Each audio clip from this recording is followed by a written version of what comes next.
On a dit la semaine dernière, les amis, que 2 semaines avant Shavuot, nous lisons les Klalot. Pourquoi? Parce que à Shavuot, c'est le jour du jugement. Je ne sais pas, on a dit, on a trouvé des correspondances entre Rosh Hashanah, Kippour et Shavuot.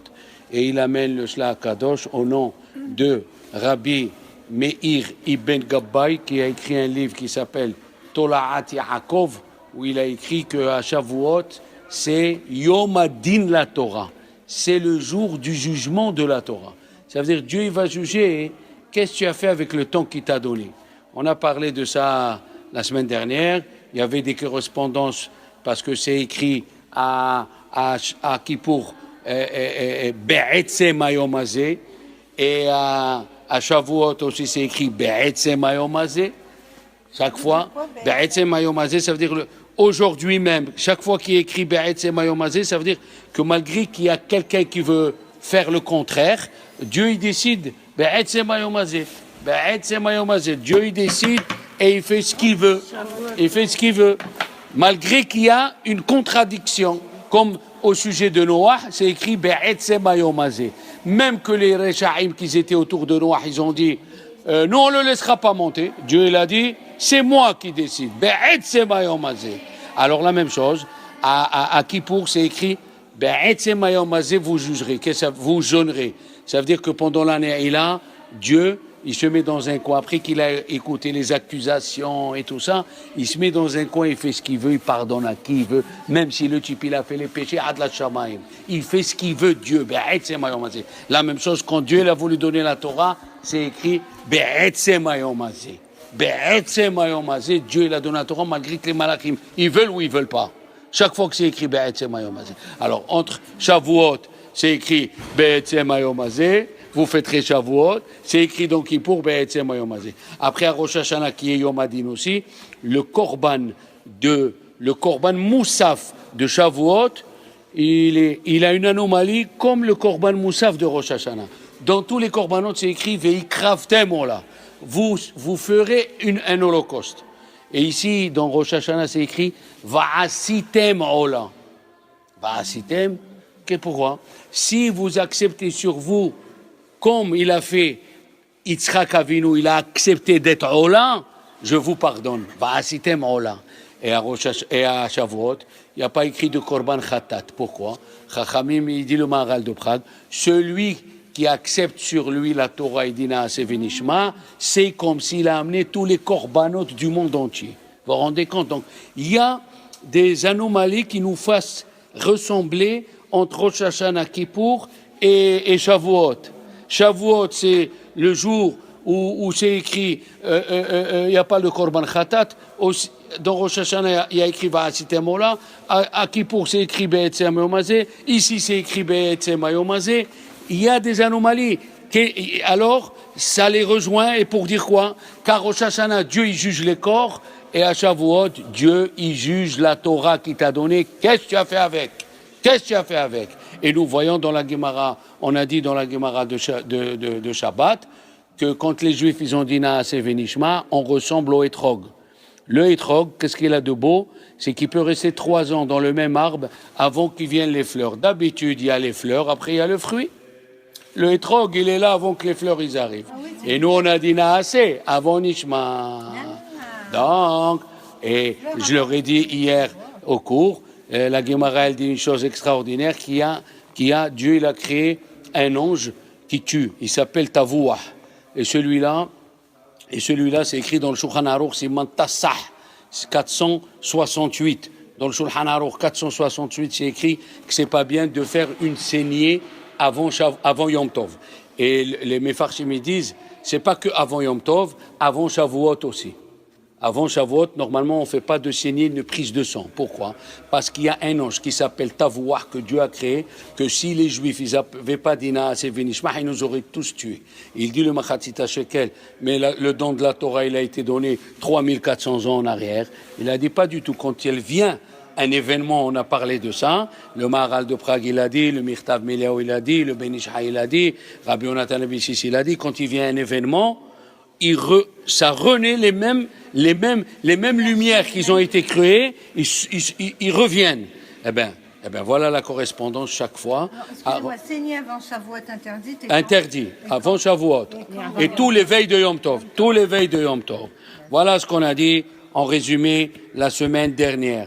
Là, nous lisons, nous allons lire Bamidbar. Chaque fois, on lit Bamidbar. Oui, dans Bamidbar, donc il faut faire attention. Arizal, il a dit, il a plus peur de la soirée de Shavuot que la soirée de Hoshana Rabbah. Parce que Dieu est juge. Il va venir, il va voir combien de temps il t'a donné et que tu as passé à quoi. Tu as vu les feux de Guéinam, qu'est-ce que tu as vu à la télévision, hein? Tu as vu quoi? Il était une fois dans l'Ouest et tu as perdu le temps. Qu'est-ce que tu as fait de ça? Tu as fait marcher ton imagination. L'imagination, il faut savoir que c'est un piège. L'imagination doit servir à Matan Torah. Nous allons voir maintenant. Les Chachamim nous disent une chose extraordinaire. Pourquoi on lit la paracha de Bamidbar avant Matan Torah? Qu'est-ce qui se passe de lire la paracha de Bamidbar avant Matan Torah? Alors, il y a un midrash que tout le monde ramène. Un midrash qui est écrit au début de Bamidbar. Qu'est-ce qu'il y a écrit là-bas? Que Dieu il a donné la Torah dans le désert, hein, avec l'eau et avec le feu. Et l'eau, il a fait pleuvoir de l'eau. De l'eau, ma fille, de l'eau. De l'eau, du feu et dans le désert, d'accord? Et avant de commencer à expliquer ce midrash, il y a un midrash où c'est écrit, quand la Torah elle écrit quelque chose, c'est qu'il y a quelque chose, il n'y a rien à faire. Il y a écrit, quand Yaakov il est venu pour aller se marier avec Rachel, il est venu, il a vu Véiné et il a vu le puits, il a vu un puits, il y avait une grosse pierre, oui, et il y avait 3 groupes de bétail qu'ils attendaient pour boire. Oui, il a enlevé la pierre et il a bu. Il a dit Rabbi Yochanan, cette paracha de Yaakov Avinu, c'est quoi? C'est Matan Torah. Les 3 sortes de bétail, c'est les 3 sortes de catégories de juifs. Ah, Cohen, Lévi, Israël. Oui, Cohen, Lévi, Israël. Et le puits, c'est la Torah. Et ils sont venus écouter les 10 commandements. Ils ont enlevé la pierre, c'est la Shekhinah. Ça veut dire la Torah, elle est comparée à l'eau. On voit déjà que la Torah, elle est, hein? La Torah, elle est comparée à l'eau. L'eau, hop, et il y a là-bas, Rabbi Yona, il dit dans le Midrash, que le bon Dieu ne pouvait pas donner la Torah s'il manquait un juif. Il fallait qu'il y ait 600 000 juifs, de l'âge de 20 ans à 60 ans, il fallait qu'il y ait 600 000. Et le mot Israël, c'est Yesh, Shishim, Ribbo, Otiot, la Torah. Il y a 600 000 lettres dans la Torah. Israël, c'est Yesh, Shishim, Ribbo, Otiot, la Torah. Il y a 600 000 lettres dans la Torah. On a compté, il y a à peu près 300 000, un peu plus que 300 000. Où sont les 600 000? Eh bien, les Chachamim me disent, il y a des lettres qui sont triplées. Par exemple, si tu vois le Aleph c'est un Vav avec 2 Yud. D'accord? Le Aleph, c'est un Vav avec 2 Yud. Donc, c'est pas qu'une lettre, c'est 3 lettres. D'accord? Voilà. Alors, quand on dit 600 000, il fallait 600 000 juifs pour recevoir la Torah. Et on ne peut pas être plus que 600 000 nefashot. C'est impossible. Depuis que Dieu a créé le monde, nous sommes 600 000 divisés en plusieurs morceaux. Mais en l'origine, c'est que 600 000. Et dans la Torah, il y a 600 000. Donc, pour donner la Torah, il fallait absolument qu'il y ait 600 000. Et Rabbi Yona, il a dit, s'il manquait un juif, Dieu n'aurait pas pu donner la Torah. Il faut qu'il y ait 600 000 juifs. Et si tu trouves qu'on est 14 millions, c'est pas encore un... C'est comme on est 600 000 arbres. Et chaque arbre, il a des branches, des fleurs, des machins. Voilà. Combien il y a de lettres en vérité dans la Torah? 300 000, un peu plus de 300 000. Mais en vérité, il y a des lettres en double, il y a des lettres en triple. D'accord? Donc, Be'er Maïm, Rabbi Yochanan, il a dit, chez Losha Adarim, et comme la Gemara, elle dit bien dans Shabbat, qu'il y avait un juif de Galilée, et il a collé tous les chiffres 3 qu'on peut trouver. On nous l'a donné par le 3e frère, Aaron, Myriam et Moshe. On nous l'a donné le 3e mois, Sivan, Nissan, Iyar, Sivan. On a 3 avot, Avraham, Isaac et Jacob. On a 3 prières, Shahrit, Minha, Arbit. on a 3 catégories de livres. Torah, Nevi'im, Ketuvim. Et on a 3 catégories de juifs. Cohen, enfin, tous on est des juifs, au fur et à mesure on monte. Cohen, Lévi, Israël. Le chiffre 3 signifie une certitude dans la Torah. Quand ton mari t'a amené les fleurs vendredi, c'est pas encore sûr qu'il va le faire tous les vendredis. Le deuxième vendredi, c'est pas encore sûr. S'il a fait 3 fois, c'est une certitude qui va continuer. La même chose, quelqu'un qui a fait, on dit, quelqu'un qui a fait une bonne action 3 fois, c'est comme un éder. 3 fois, ça devient une certitude. Si 3 fois tu as amené des bougies vendredi à la synagogue pour les allumer, tu ne peux plus arrêter. Il faut que tu continues, sinon il faut faire une atarat nedarim. Chaque 3 fois, c'est une certitude.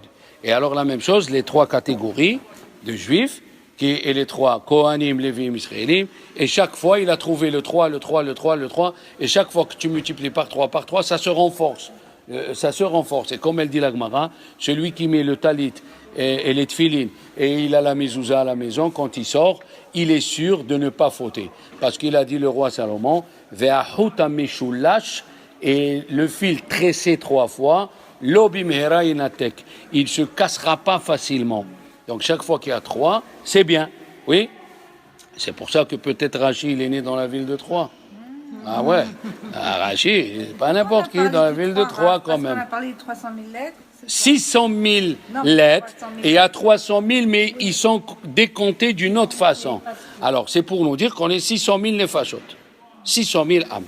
Maintenant, on a dit qu'il a été donné dans le désert avec de l'eau et du feu, le jour de Matan Torah. La question, elle est, les enfants, et quand Dieu il a donné la Torah, j'ai appris cette semaine, au nom de Rabbeinu Bechaye, il a donné aussi avec tremblement de terre. Hein? D'où tu le sais? C'est faux ce que je dis. Quel tremblement de terre? Elle fait comme ça. Quel tremblement de terre? Chachamim ils disent, quel tremblement de terre?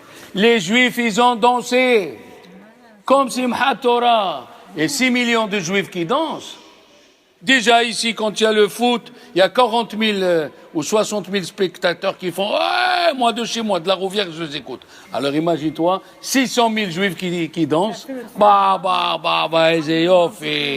Ezeyofi. Bon, alors ça c'est bien, c'est une bonne hakdama, une bonne préface. Maintenant, pourquoi c'est écrit dans le désert avec l'eau et avec le feu? Le Midrash il dit, moi je vous ai donné la Torah bechinam, gratuit. Ma'ani bechinam. Il a dit, Moshe, comme moi je suis bechinam, je vous ai donné gratuit. La Torah elle a été donnée bechinam. C'est quoi le mot bechinam? A priori, quand tu dis bechinam, ça diminue la valeur de la chose. Si tu viens à ta femme, disons à Carole, toi, je vous offre un diamant de 6 carats. C'est pas mal, non? Et je vous dis, bon, je l'ai trouvé par terre, je te le donne. C'est quoi ça? Ça, tu as enlevé tout le RR, tu as tout enlevé de la... Tu comprends? Tu dis à ton mari, voilà, j'ai trouvé une Rolex par terre, tiens, un cadeau. J'ai mis le cadeau, ça enlève a priori. Tu dis, j'ai payé la chose. Tu dis, j'ai pris un crédit sur moi. Tous les mois, je paye. Ça veut dire tous les mois, je montre que je t'aime. D'accord. Mais si tu sais, hein, bon, on va voir. Rabbi Shlomo Zalman Auerbach, quand il est venu un petit garçon, il lui a demandé une question très jolie. Vous savez, Rabbi Shlomo Zalman Auerbach, un type, c'est un gaon, il avait toute la Torah en tête, il a posé des questions, il a écrit dans ses livres des questions, jusqu'à aujourd'hui, les grands designers n'arrivent pas à répondre. C'était une tête pensante. Et Rabbi Shlomo Zalman Auerbach, c'est très simple, quand sa femme elle est morte et il est parti l'enterrer, d'habitude, on dit Mechila. On dit Mechila à sa femme si on lui a manqué de respect. Lui, il n'a pas dit Mechila. Ils lui ont dit arabe. Il a dit, je lui ai jamais fait quelque chose de mal. Ni de loin, ni de près. Il faut être fort pour le dire. C'est très simple. Regarde comment il était grand, ce bonhomme. Il n'a jamais fait kiddush chez lui. Pourquoi? Parce qu'il passait Shabbat chez ses beaux-parents, où son beau-père venait chez lui. Et chaque fois, il donnait le kiddush à son beau-père pendant 40 ans. Qui c'est qui peut le faire? Qui c'est qui peut donner à son beau-père 40 ans à faire le kiddush? C'est un homme Alors, mais bien sûr. Alors, mais ce qu'il disait, ce qu'il disait, c'était calculé. Et c'était calculé. Par exemple, il est venu, le petit garçon, il lui a dit, Arabe, pourquoi dans la Torah, c'est pas écrit dans la Torah que Shavuot, c'est Yom Matan Torah, le jour du don de la Torah. Voici, dans la Gemara de Megillah, la page 31, c'est écrit les parachiotes qu'il faut lire pendant les fêtes. Et la Gemara, elle dit, et qu'est-ce qu'on lit à Shavuot? On lit Yitro, le don de la Torah. Et pourquoi tu l'écris pas dans la Torah? Tous les fêtes, tu écris, il faut faire Pessah parce que le 15 du mois, je vous ai sorti d'Égypte et vous mangerez la matzah et vous vous rappelez d'Égypte. Vous ferez Soukot parce que quand vous êtes sorti d'Égypte, je vous ai couvert, je vous ai donné, je vous ai. Vous faites Rosh Hashanah pour sonner du chauffard, vous faites Kippour pour que je vous pardonne. Et quand c'est écrit Shavuot, vous faites Shavuot. Allez. Il lui a dit, mon chéri, je vais te dire quelque chose. Il a dit, mon chéri, quand tu te rappelles d'un événement pendant l'année qui est arrivée, alors tu attends l'événement pour te rappeler.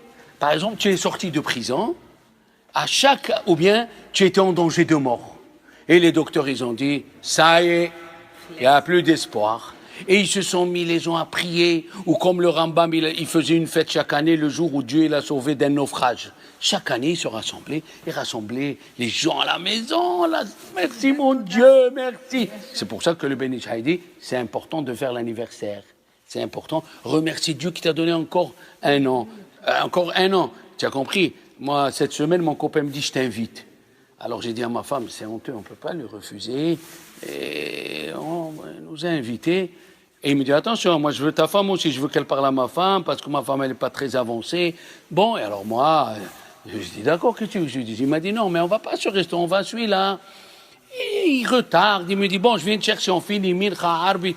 On était 8h20, on descend dans le parking du centre bourse, là, qui est avant la Charles de Gaulle, là-bas. On descend, tu vois où c'est? On sort, il a dit, voilà, on va ici au resto Kacher. Je rentre, il y avait tous mes enfants, tous mes amis, et ils ont commencé à chanter « Bon anniversaire ». J'arrivais plus à parler. Il y avait ma sœur de Lyon qui est venue, je ne l'ai pas vue, ça fait 3 ans et demi. Alors, il lui a expliqué comme ça, il lui a dit, mais tu ne peux pas le faire avant, tu dois attendre l'événement. Il lui a dit oui. Il lui a dit, mais Dieu, dans Matan Torah, il voulait qu'à chaque instant que quelqu'un il étudiait la Torah, je lui donne la joie, comme si maintenant il reçoit la Torah en Mont Sinaï. C'est pour ça que c'est pas écrit dans la Torah le jour du don de la Torah. Parce que les gens, ils vont croire, c'est comme Pessah. Pessah, on mange la matzah le 15. Après le 15, si tu la manges avant le 15, c'est pas valable. Si tu la manges après Pessah, c'est pas valable. Tu dois le manger le 15. J'aurais écrit que le 6 Sivan, c'est le don de la Torah. Les gens, ils vont étudier le 6 Sivan. Et après, avant, et après, non. Alors, c'est pour ça que la Gemara, elle est remplie d'exemples où il y avait Rabbi Ushua qui étudiait avec Rabbi Eliezer et il y avait du feu autour d'eux dans la Gemara de Chagiga. Alors il est venu, le père de Elisha, Ben Abouya, il lui a dit, vous êtes venu brûler ma maison. Il a dit, pas du tout, on est en train d'étudier la Torah. Et les choses, ils découlent tellement bien que Kintinatan Missinai, comme si maintenant ils ont été donnés à Sinaï. Et cette joie, Hachem, il veut nous la donner. Chaque fois que tu prends un livre ou un cours et tu te pénètres et tu fais rentrer ces mots de Torah en toi, tu as cette joie comme le mont Sinaï, il lui a dit. C'est comme ça. Rabbi Shlomo Zalman Auerbach, comme ça il a dit à ses élèves. Comme ça il a dit à ses élèves. Il faut que tu montres que quand tu étudies, tu dois te délecter du texte et de l'explication qu'on te donne. Tu dois t'élever jusqu'à un moment où tu oublies que tu es dans le cours, il y a ta tête et tes yeux et ton rave. C'est tout ce qu'il y a, tellement tu es élevé. Il raconte ça, l'amour qu'il avait Rav Shach pour la Torah. Ils ont fait un livre sur ça. Ils ont, à l'Eikoud, ils ont le Rosh Yeshiva, il a les chaussures de Rav Shach. Pendant la guerre, il y avait pas de quoi manger, il y avait rien. Il a gardé les chaussures 14 ans. Les mêmes chaussures, 14 ans, ils sont cousus, recousus, tellement il étudiait d'une yeshiva à l'autre avec son ravé, vas-y, pour arriver. Des fois, il était au milieu de la Hamida, il comprenait pas un Rambam, il laissait. L'amour de la Torah, il a fait ce qu'il a dit, le Or HaChaim HaKadosh, alav shalom. Le Or HaChaim HaKadosh, il a dit, Yesh, dans la paracha de Kitetze, Vesamachta bechol tov. Tu dois être content du tov. De quel tov? Il a dit qu'il est kah tov natati lachem. C'est la Torah qui est tov. Quand tu écoutes un cours, tu t'élèves, tes problèmes, ils n'existent plus. Tu sors renouvelé, la batterie est rechargée. Et c'est ça qu'on est en train de se préparer pour Matan Torah. Alors maintenant, les Chachamim, ils nous disent, on est dans le désert, avec de l'eau et avec du feu. Alors c'est quoi Chinam? C'est quoi ce mot Chinam? Il y a un Rav qui a écrit un livre, il s'appelle, on va donner des explications. Le livre, le Ktav Sofer a donné une explication. Le Rabbi David Kuit, il s'appelle. Il a écrit, c'est un Américain. Il a écrit un livre sur Kat David. Il a écrit une explication jolie. Il a dit, celui qui enseigne la Torah aux autres, qui doit se détremper, qui ne se trompe pas, qui ne perd rien. Quand quelqu'un il enseigne la Torah aux autres, combien des fois on vient, on te dit, fais-moi un cours, tu dis, je vais aller enseigner, alors que je peux gagner une page de Gemara. C'est ça. On vient, on lui dit, tu perds rien. Non.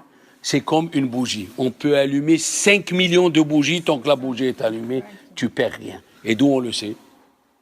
Il y a un Rav, un très grand Rav, un Admour.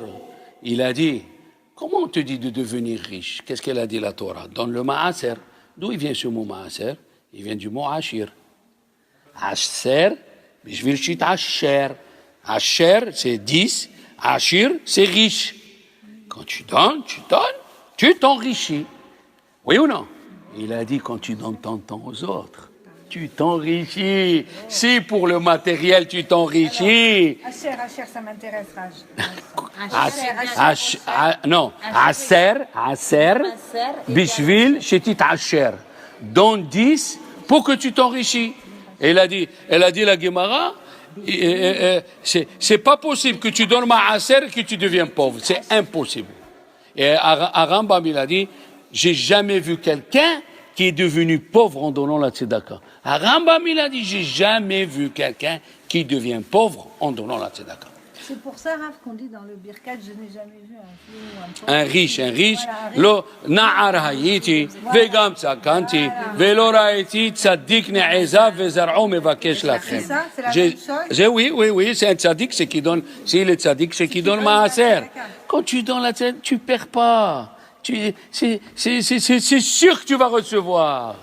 Les gens qui ont mis leurs enfants dans l'école juive, ils pensent qu'ils ont payé l'école.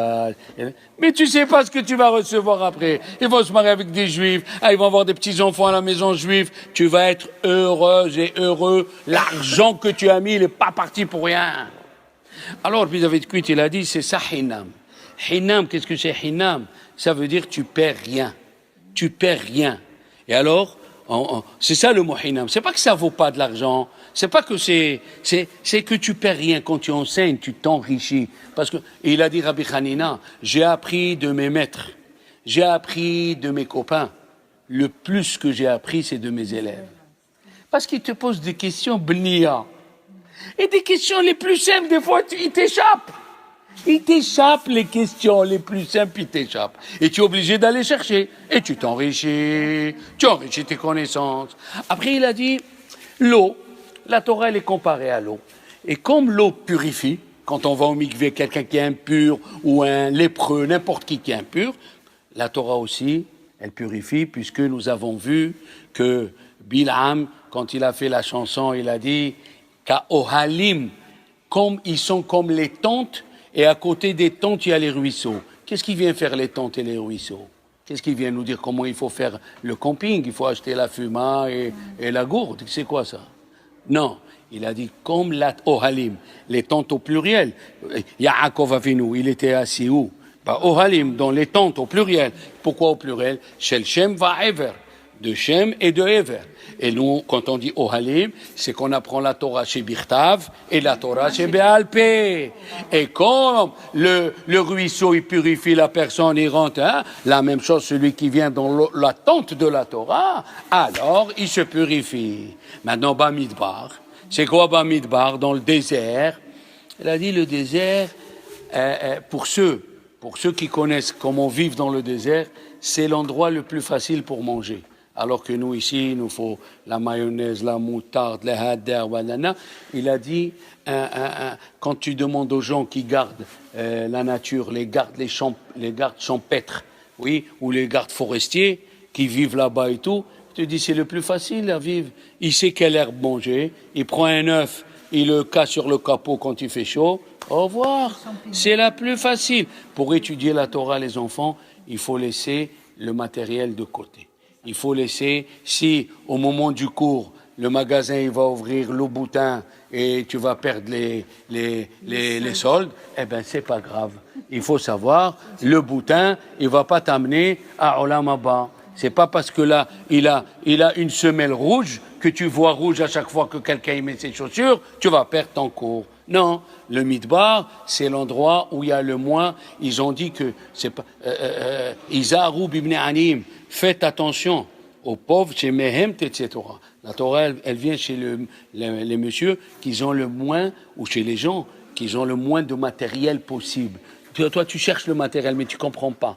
Ils disent Chachamim, que nous allons voir dans la Gemara bientôt. Là, je vais la dire, la Gemara de Yoma. Tout le monde connaît cette Gemara à la page 35. Mais en attendant, voilà l'explication qui donne ce Rav. Bamidbar, ça veut dire dans le désert. Il faut te restreindre dans les plaisirs. Il ne faut pas chercher à aller voyager tous les mois. Moi, j'avais quelqu'un dans la famille, tous les 1 mois et demi, il fallait qu'il aille quelque part. On dirait qu'il s'étouffe, une ville à la piscine, il fallait. À la fin, ils ont divorcé. Matériel. Je crois que tu te noies dans le matériel. Non, la Torah, elle vient pas. Elle vient chez des gens comme vous qui ont compris qu'est-ce que c'est la valeur d'un cours. C'est pas que le matériel. Alors ça, c'est le midbar. Maïm, c'est que la Torah, elle purifie. Esh, le feu, ça veut dire quand tu enseignes. Il y a des autres qui donnent une explication. Qu'est-ce que c'est Bechinam? Extraordinaire. Bechinam, ça veut dire que tu n'es pas obligé de sortir d'une famille illustre pour être un homme illustre ou une personne illustre. Prenons Rabbi Ovadia Yosef qui vient. Son père, qu'est-ce qu'il était? Épicier. Et de épicier, il est devenu celui qui a eu la plus grande lévaya du monde. Personne, il a eu cette lévaya, même au temps des Tanaïm et des Émoraïm. Comme ça, ils disent. 1,5 million de personnes. Mon frère du boulot, à la maison, il a mis 6 heures. Il n'y avait plus ni bus, ni rien. Il a dit, Shalom, j'ai jamais vu des rues aussi pleines, Barkallah. Mais c'était... Qui c'est qui peut avoir un kavod comme ça? Il est sorti d'un épicier. Prends Rabbi Akiva. Son père, qu'est-ce qu'il était? Berger. Et qu'est-ce qu'il est sorti? Celui par qui la Torah, elle est passée. La Torah chez Béalpé, elle est passée par Rabbi Akiva. Donc il ne faut pas croire que la Keuna, on est Cohen de père en fils. Ça, on ne peut pas. Madame Cohen, elle est Madame Cohen, alors ses enfants, ils sont Cohen. On ne peut pas. Si toi, tu veux aller à la préfecture changer ton nom en Cohen, on ne peut pas. On ne peut pas. Le roi aussi, David Ameller, il descend de David Ameller. Voilà.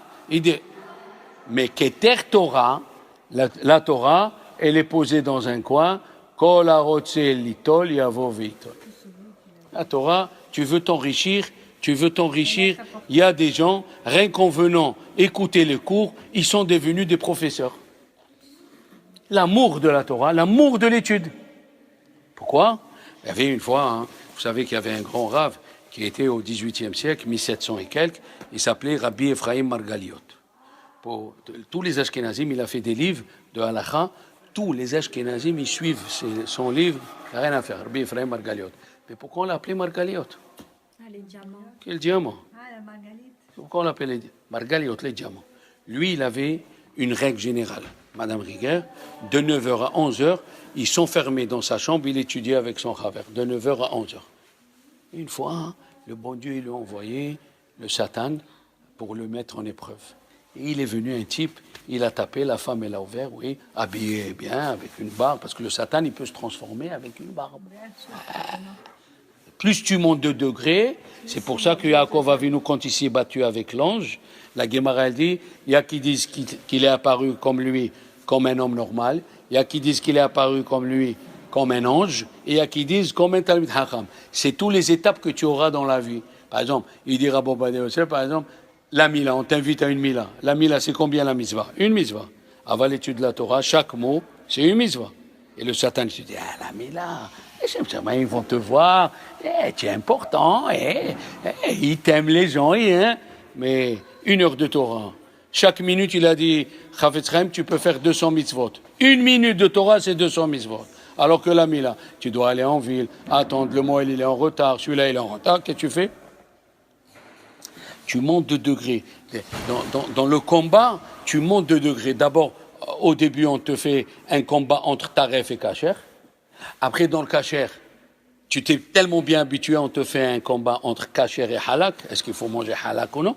Après que tu es monté de Halak, tu montes encore de degré, tu dis, c'est pas bien de manger beaucoup de viande. Il faut manger que Shabbat. Et tu montes de degré comme ça. D'accord? C'est ça le combat qu'il y a. Alors les Chachamim me disent que où on était au début avant d'arriver ça, on parlait de quoi? On parlait, on avait dit dans le désert. Dans le désert, l'eau et le feu. Non, mais après, China, mais non. Après, on est sorti, on a parlé du combat qu'un homme il doit faire. Et on a dit Margali. Rabbi Ephraim Margali.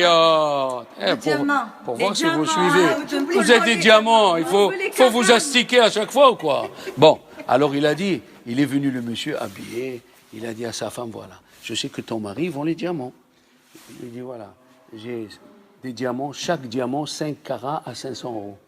Vous savez que dans les diamants, je ne sais pas si vous le savez, quand tu dis 1 carat 2500 euros, 2 carats, ce n'est pas 5000 euros. Non, ça peut monter 7000. Et 3 carats, alors là, après, tu fais juste V carats ZLZ, V Amar, tu fais juste la... Alors elle est partie, elle a tapé pour qu'il sorte, il y a une affaire en or. Il n'a pas ouvert. Quand il lui a dit, tu peux partir, et il ne veut pas ouvrir. Qu'est-ce qu'il a fait? Après qu'il a fini à 11h, il est venu, il lui a dit, pourquoi tu es venu m'embêter? Il lui a dit, il y avait une affaire en or. Oh non! Il lui a dit, quelle affaire en or? Il lui a dit, voilà. Il lui a dit, je vais te dire quelque chose. Il a écrit dans la Torah, Adam qui amout Beoel, un homme qui meurt, un homme qui meurt en étudiant la Torah. Un homme qui meurt en étudiant la Torah, est-ce qu'une personne, elle peut mourir? C'est péché de se donner la mort, oui. Et comment la Torah, elle dit, Zot Torah, Adam qui amout Beoel. Voici la Torah, un homme qui meurt en étudiant la Torah. Mais c'est péché de se tuer. Il a dit Rabbi Ephraim Margaliot. Il lui a dit, si j'étais au cimetière. Ouais, j'ai loupé là avec le... Si j'étais au cimetière et j'étais enterré, tu serais venu me dire il y a une affaire?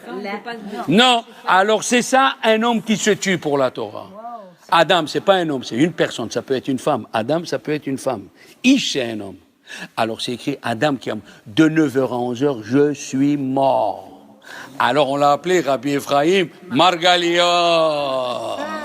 Et maintenant, vous allez comprendre ce qu'il dit le Maharal de Prague, mais fantastique. Il a posé la question que quand on a reçu la Torah, Dieu nous a mis la montagne sur nous, Kagigit. Et alors là, puisqu'il nous l'a amené Kagigit, il nous a dit, où vous acceptez Kagigit, comme une bassine en verre, il a mis sur nous. Vous recevez la Torah, voilà, sinon je vous mets là. Et pourquoi? Le Tosafot, il pose la question, mais on a dit, non, c'est finissement. Mais on ne voulait pas accepter la Torah orale. La Torah orale, il dit dans le Midrash Tanchuma de Parashat Noach, pour que la Torah orale vienne chez toi, il faut sacrifier beaucoup de choses. Il faut sacrifier beaucoup de choses pour que la Torah orale vienne chez toi. La Torah écrite, aujourd'hui, tu peux prendre les livres de Parashat, n'importe qui peut faire la Torah orale. Mais la Torah écrite, c'est les questions. Après, tu restes en suspens. Il t'amène dans un autre sujet, et après, il te met le pont. Le temps de mettre le pont, toi, tu as oublié le premier sujet. Et il faut faire une concentration, un effort. Alors, il a dit le Maharal de Prague, les 2 premières, Anochi Hashem Velo Yelecha, les 2 premières paroles des 10 commandements, Dieu il nous a tués, il nous a fait revivre. D'ailleurs, il y a une question, le Khatam Sofer, il dit, est-ce que nous, les Juifs, qu'on est morts pendant Matan Torah, et après Dieu nous a fait revivre, est-ce qu'on peut retourner avec nos femmes? Un type qui est mort. Ah oui, il est tamé. Un type qui est mort, les relations avec sa femme, c'est fini. Imagine-toi, Réhouven, il est mort. Oui, sa femme, elle peut se marier. Oui. Elle s'est mariée, 3 mois après, il vient. Où tu étais? Non, vous avez cru que j'étais mort, mais non. Voilà, comment on fait? Il a dit, c'est écrit clairement, Dieu il leur a dit, dès que je finirai de vous donner la Torah, lechou le'aolechem, retournez à vos femmes. Ça veut dire que je ne vous ai pas tué d'une façon, d'une mort physique. Non, parce qu'au Mont Sinaï, on est arrivé au degré de l'homme. Qu'est-ce que c'est? On est arrivé au degré d'un ange. Attends, tout le monde, chérie, tout le monde. On est arrivé au degré de Adam Arishon. Et alors, un ange. Un ange, il n'a pas de femme. Alors, on s'est séparés 3 jours. Un ange, il ne mange pas, on n'a pas mangé. C'est ça qui pour. Et les anges ils disent à Dieu, mais tiens, un peuple en bas qui ressemble, il nous ressemble. Eh bien, à Matin Torah, on est arrivé au degré de l'ange. Pourquoi on s'habille avec l'habit blanc à Kippour? Parce que les anges, ils disent, mais tu as un ange, tu as des anges en bas, ils ne mangent pas, ils ne dorment pas avec leurs femmes, ils prient toute la journée, d'accord? Alors, qu'est-ce qu'il a fait Dieu? Il nous a tués une fois, et il nous a tués 2 fois. Pourquoi il a voulu faire ça? Alors, la réponse, elle va arriver. Maintenant, on va dire la Guémara de Yoma. La Guémara de Yoma, c'est une bombe atomique. La Guémara, elle dit, il y a 3 personnes, le jour du jugement, Dieu, il les met à côté de lui et il nous juge. Quelles sont les 3 personnes? Yosef, Hillel, Rabbi Azar ben Harsoum. Ouais, je ne connais pas la dernière. La Guémara Yoma, page 35. Hillel, Yosef et Rabbi Azar ben Harsoum. Shkonada. Rabbi Azar ben Harsoum, elle dit la Guémara, il avait 1000 villages. 1000, tu sais ce que ça veut dire? Harsoum. 1000 villages. Combien de pognons il avait? Il pouvait passer la journée rien qu'à ramasser les loyers, les machins, oui. Le mois ramasser les loyers. Alors qu'est-ce qu'il faisait lui? Lui, il a mis des fondés de pouvoir, il laissait tout, il prenait un sac avec du pain et de l'eau, et il allait étudier chez Rabbi Tarfon. Mais quoi? Donc, quand il vient riche chez Dieu, il lui dit, Dieu, pourquoi tu n'as pas étudié? Vous comprenez, les affaires, maintenant, la mondialisation, on a les affaires à Singapour, à Taïwan, à Sydney, en Argentine. Il a dit, pourquoi tu es mieux que Rabbi Azar ben Harsoum? Rabbi Azar ben Harsoum, il a tout laissé, il a compris l'étude de la Torah. Après, si quelqu'un vient, il dit, regarde comment tu m'as fait. Blanc, aux yeux bleus, très beau, mince. Qu'est-ce que tu veux? Toute la journée, j'étais là à courir derrière les filles. Il a dit, tu étais mieux que Yosef. Que la Gemara, le Midrash, il raconte que les femmes, ils le voyaient et ils épluchaient les pommes. Ils épluchaient les fruits, coupaient leurs doigts, tellement c'est une beauté de physique. Pourquoi? Parce que, normalement, Yosef, il était dans le ventre de Léa. Et Rachel devait avoir une fille. Et ils ont prié, et les bébés, ils ont changé de camp. Le bébé est sorti de Léa, qui était un garçon, il est venu chez Rachel. La fille qui était dans Rachel, elle est sortie, elle est partie chez Léa. Donc, vous comprenez vite, vous êtes trop rapide pour moi. Alors, il lui a dit, Dieu, tu étais comme Yosef, Maintenant, prenons le 3e. Hillel, il gagnait 50 shekels par mois, 50 shekels par jour, 8 euros par jour. Et qu'est-ce qu'il faisait? Il donnait 4 euros pour entrer au Beth Midrash, au temps de Shemaïa et Avtalion. Il donnait 4 euros, et 4 euros il donnait à sa femme, et dans les 4 euros qu'il donnait à sa femme, il lui disait, donne une partie aux pauvres.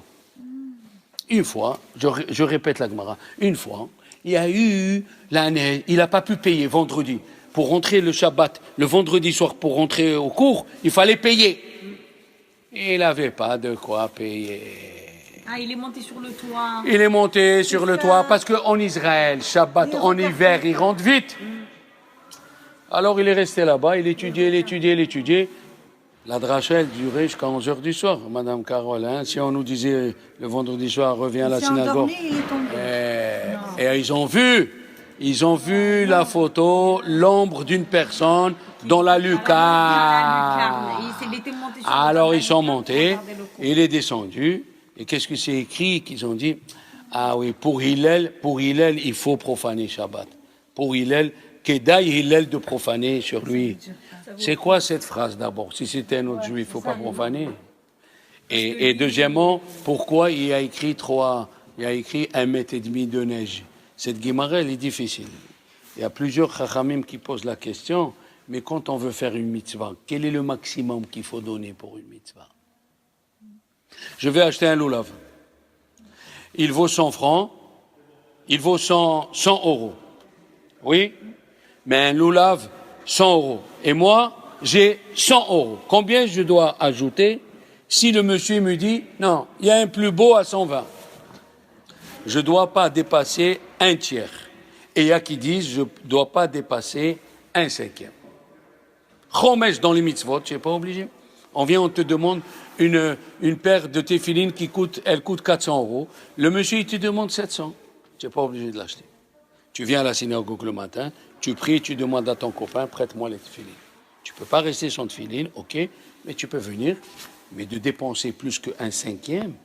Et qu'est-ce qu'il faisait Hillel? Il donnait la moitié. Et il était pauvre. Qui c'est qui lui a permis de faire une chose pareille? Demande le Chafetz Chaim. Question ou pas question? Eh bien, les Chachamim nous disent, les enfants, aïe, aïe, aïe, aïe, aïe, on est là pour recevoir la Torah bientôt la semaine prochaine. Si on ne se prépare pas, on est cuit. Si on n'est pas prêt au sacrifice, eh bien, écoutez bien. Maintenant, revenons à la question du Maharal de Prague. Pourquoi Dieu nous a tués 2 fois et nous faire vivre? Il est venu nous dire, il faut que tu sentes que sans la Torah, tu vas mourir. Les enfants, si je dois acheter un objet ou une chemise, n'importe quoi, quand je vois qu'elle dépasse mes moyens, je dis, je ne peux pas.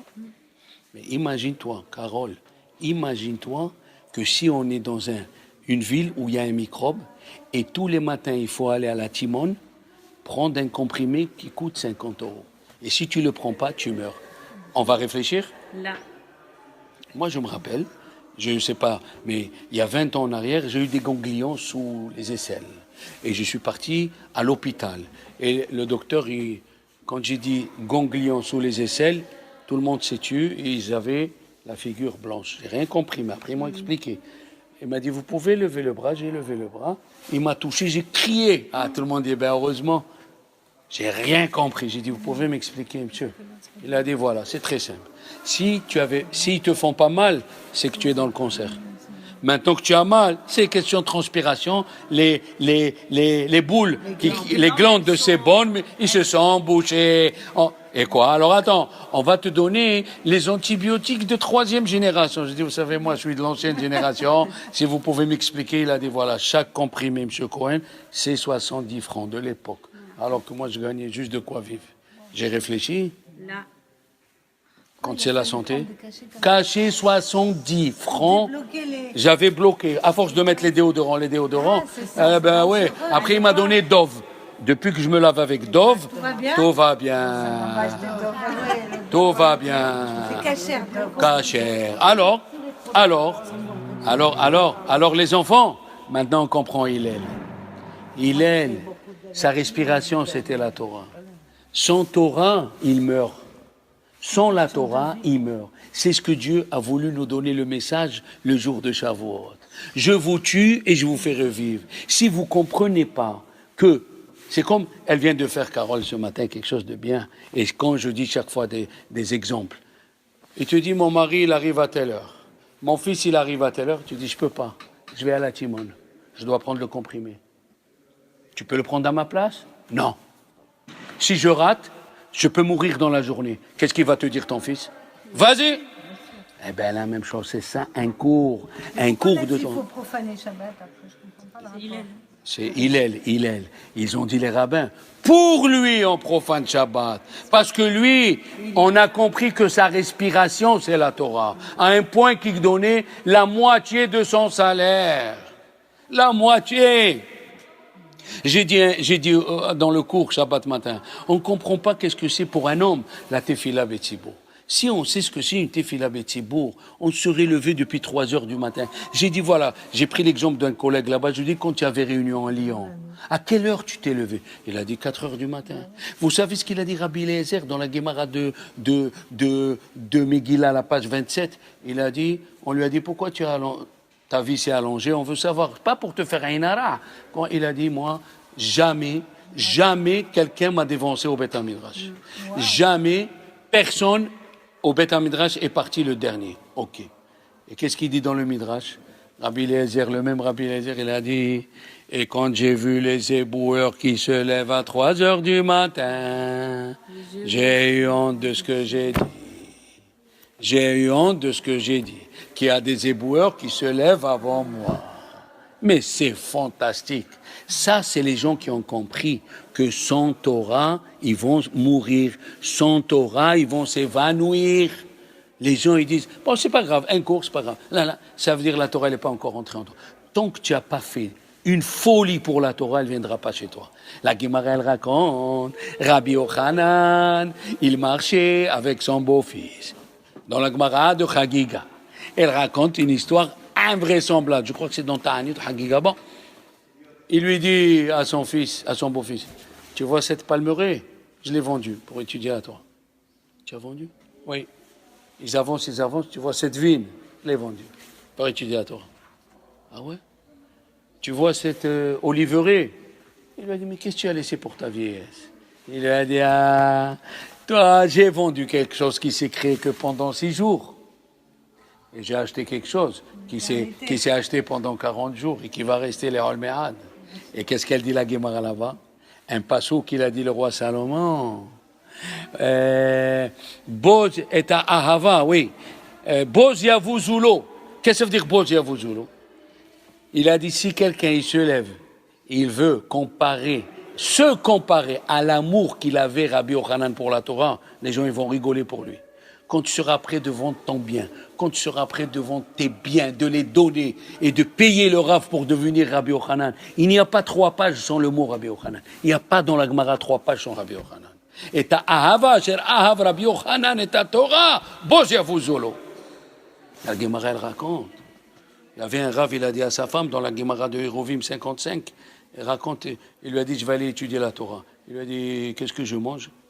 À moi et mes enfants. Il lui a dit, pourquoi? Il manque des herbes dans les champs. La Torah, elle a dit, elle est comparée au corbeau. Pourquoi la Torah, elle est comparée au corbeau? Le corbeau, il est cruel envers ses enfants. Parce qu'il les voit blancs, quand ils naissent, il les voit blancs. Et il croit que ce n'est pas les siens. Et il s'en va. Et qu'est-ce qu'il fait Dieu? Des excréments à eux, des petits-enfants, ils naissent des vers pour eux. Elle a dit, la Torah la Torah ne va, et là, quelqu'un qui devient cruel sur sa femme et ses enfants. Quand on dit cruel, c'est pas bien sûr tuer, il ne faut pas prendre les mots au premier degré. Ça veut dire qu'il faut faire des sacrifices. Il faut faire des sacrifices. Moi, j'ai demandé à un Rav, il est en Israël, il s'appelle Rav Haïfi Toussi, un grand tzaddik et gaon. Quand j'étais jeune homme, je voulais étudier avec lui. Il m'a dit, pas de problème, combien tu me payes? J'ai dit, j'étais jeune homme, j'étais à la yeshiva, j'avais même pas de quoi acheter un shampoing. Un shampoing, j'avais pas. J'ai dit, d'accord, je vais faire la plonge à la yeshiva, je vais demander au Rav Remi, je vais faire la plonge. Il m'a dit, ça c'est la première condition. Et la deuxième, c'est que c'est à 5h30 le cours. On ne peut pas le prendre dans la journée. Donc il faut que je paye, et à 5h30. Il me dit, je rigole pas. Je lui ai dit, d'accord. Dimanche, on commence. 5h30, je suis là, au poste. Vas-y, viens. J'ai demandé à M. Remi, je peux faire la vaisselle parce que je veux étudier la Torah et tout ça. Il me dit, d'accord, j'ai fait la vaisselle. Vendredi, je viens lui payer. Il m'a dit, qu'est-ce qui t'a dit de payer? Mais vous m'avez dit, Arabe. Il m'a dit, non, monsieur. Je voulais voir, est-ce que tu as soif? Il y a écrit dans la Torah, Hoy kol tzameh lechu lamai. Celui qui a soif, qu'il aille boire de l'eau. On ne peut pas. Il y a des gens, ils ont la perruque, ou ils ont le chapeau. Mais à part cette soif, il y a Babarpé. C'est écrit, Hineni Sholeah. Hineni, je vais envoyer la soif et la faim. Et la Torah dit, L'ora'av la lehem. Velo tzama la maïm. Je ne vais pas envoyer la famine. Je vais envoyer la soif de la Torah. Oui, sans ces gens-là. Moi, j'étais prêt à j'ai fait le ménage à mes rabbanim. J'ai aidé mes rabbanim qui avaient 8 enfants. La femme, elle travaille, lui travaille. Ils n'avaient pas de quoi payer le loyer. J'allais le vendredi, je leur faisais la maison, je les aidais au marché et tout. Aujourd'hui, si je dis à un élève, viens me laver la voiture, demain, j'ai les gendarmes, le conseil des parents, tout ce que j'ai. Garde à vue, les véchés ou Dania. Eh bien, Chachamim, ils ont dit Yechezkiel ben Bouzi. Est-ce qu'on appelle Yechezkiel ben Bouzi? Il s'appelle ben Bouzi. Il s'appelait ben Yaakov. Bouzi, c'est la honte. C'est Biza'atzmo al divrei Torah. Il allait, il se faisait honte pour la Torah. Comme Rabbi Akiva, il avait 40 ans, il allait chez plus petit que soi. Tu peux m'enseigner la Mishnah de ce matin? Aujourd'hui, on a honte. On a honte. Alors que Dieu, il dit, alors que Hillel, alors que Ben Azzaï, il dit dans le Aruch HaShulchan, Rabbi Hiel Michael Epstein, qui était grand rabbin en 1870 dans la ville de Novardok, il a expliqué pourquoi Ben Azzaï ne s'est pas marié. Il a dit parce que l'étude de la Torah, c'était Pikuach Nefesh. S'il arrêtait d'étudier la Torah, il pouvait mourir. Il pouvait mourir. Comme Avram Avinu dans le Hesed, s'il ne faisait pas le Hesed, il allait mourir. Comme c'est écrit, dis que tu es ma sœur, Imrili ahotiat, les ma'anit tavli ba'avorech, afin qu'il me fasse du bien, et que mon âme va revivre. Comment d'abord l'âme avant les cadeaux? Non, il lui a dit, Avram à Sarah, si je ne fais pas du bien, je meurs. D'ailleurs, pourquoi on lit la Megillat Ruth à Shavuot? Il y a qui disent, parce que David Amelech, il est né le jour de Shavuot, il est mort de Shavuot. Ok, mais Ruth, qu'est-ce qu'elle vient faire ici? Il y a qui disent que Ruth, elle s'est convertie. Et nous aussi, on s'est convertis. Mais le Midrash, il dit une chose fantastique. Il a dit, cette Megillah, elle nous apprend ni Issour, ni Heter, rien du tout, ni les lois de conversion, rien. Vous savez ce qu'elle nous apprend? Que quand tu rends service, tu perds pas. La Torah vient, on lit la Megillat Ruth. Ruth à Shavuot pour nous dire que la Torah, le début c'est Chesed et la fin c'est Chesed. Le début de la Torah, c'est quand Dieu il a eu pitié d'Adam Arishon et il lui a fait les habits pour pas qu'il reste nu de ses péchés. La fin de la Torah, c'est quoi? C'est que Dieu il a enterré Moshe lui-même. Eh bien, la Megillat Ruth vient nous dire que la Torah entière, c'est Gimilut Chassadim. Comment on appelle les trois fêtes en hébreu, s'il vous plaît? Sheloshah Regalim. Et au singulier, Regel. Il est venu le converti, il a dit à Hillel, apprends-moi la Torah sur Regel. Quelle fête? Quelle fête? Regel. Quelle fête? Regalim, c'est les pieds. Regel, c'est fête. Quelle fête? Il lui dit Shavuot. C'est là où c'est écrit qu'il faut faire du bien à son ami. C'est là, sur un pied. Le but de la Torah, c'est de rendre service aux autres. Et j'ai appris une chose fantastique, Carole. J'ai dit à ma femme, je suis resté bête. Mais alors bête. D'où on apprend comment on a ordonné les prières de Rosh Hashanah. D'où on les a appris de deux femmes. Esther et Hannah. Esther, pourquoi? Parce que tous les prières de Rosh Hashanah, ils commencent avec Upren. D'où il vient ce mot Upren? Upren, Upren, Upren. La première fois que quelqu'un a employé le mot Upren, c'est Esther Amalka. Quand Mordechai lui a dit, tu vas aller rentrer chez le roi, il lui a dit, mais il ne m'a pas appelé. Si je rentre, je meurs. Elle a dit, Upren, eh bien quand même, je vais oser. Upren, c'est je vais oser, je vais rentrer, je vais mourir pour vous. Alors on dit adieu à Rosh Hashanah Kippour. On n'arrive pas à parler. Qui on va parler? Devant le roi des rois. Upren, on va oser. Et maintenant, le reste de la prière, comme Hannah. Elle a dit, Hannah, elle a attendu 19 ans pour avoir un enfant. Et quand elle a eu un enfant, elle a dit à Dieu, qu'est-ce que je t'ai prié? Je voudrais un enfant pour moi. Non. Je te le donne. Je le donne autant, mais je veux qu'il éclaire les gens. Ça veut dire qu'elle voulait un enfant pour les autres. Alors, toutes les prières de Rosh Hashanah Kippour, c'est pour les autres. Alors, mes amis, essayons de se préparer, s'il vous plaît, pour Shavuot. Et comme il a dit mon Rav, la Torah est comparée à l'eau. Si tu viens avec une cuillère, on te remplit une cuillère d'eau. Si tu viens avec un camion citerne, on te remplit le camion citerne.